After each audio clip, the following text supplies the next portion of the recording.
The dead are never far away, always watching, always listening.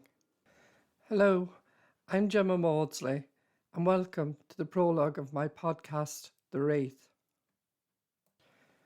Rachael was 7 years old and about to die at the hands of her abductors, but that was okay. She didn't want to live anymore. Not now, not after all the bad stuff. The bed on which she lay stank of sweat, blood, and other things. There was no relief from the stench, even when she buried her head in the sodden pillow. She lay on her side, her eyes darted up at the dark shadows passing between the uneven floorboards above her head. Footsteps dislodged dust trapped within the wood, and she coughed as particles fell on her face. They didn't care if she heard their plans. An instinct told her life meant nothing to them. The bad men. One of them laughed, and the sound was terrible. She touched a wound in her arm. The tips of her small fingers fitted into the indents of the teeth marks.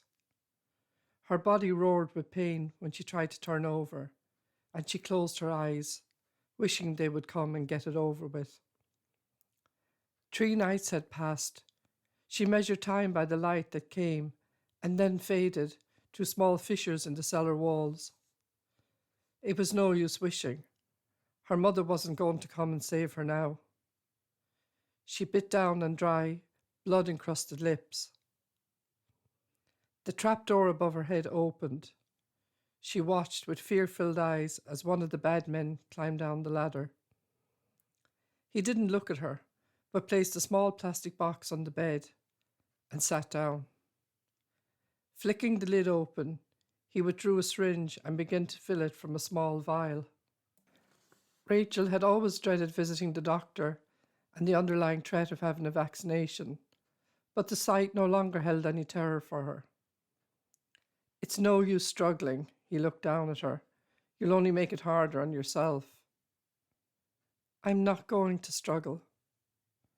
Her words chilled him, but he brushed aside his discomfort with a sneer. That's just as well, he grabbed her arm. I don't want to have to hit you again. My mother is going to make you pay. The needle pierced her skin. You're such a silly little thing, he laughed, pushing the plunger, emptying its contents into her battered flesh. He couldn't know that in the seconds before the drug took hold, how Rachel's mind screamed out for her mother. It wouldn't have mattered had he known. He felt nothing for the small, wasted form on the bed. He pulled the stinking pillow from beneath her head and placed it over her face, just to make sure.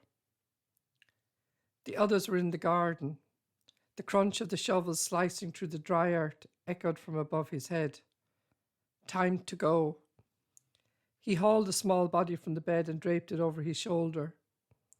Her weight didn't register as he climbed the ladder, carried her through the cabin and out into the back garden. Drop her in. He did as he was told.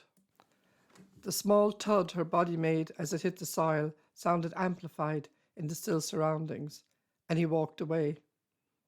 This was the part he found distasteful, the blood-sweet smell of the earth and the sound it made as they scattered it over the body.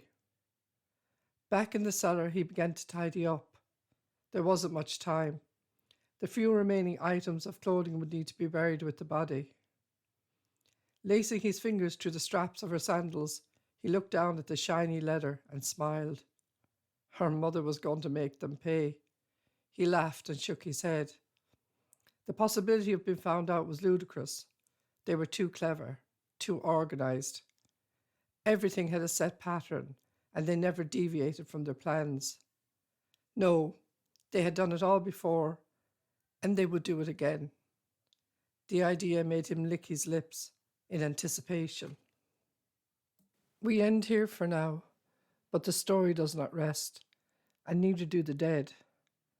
Starting next Friday, the 5th of September, I will begin posting Chapter 1 of The Wraith.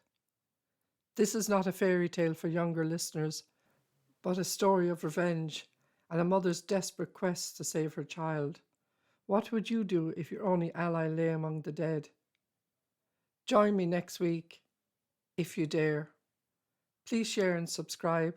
I love to know that you're out there.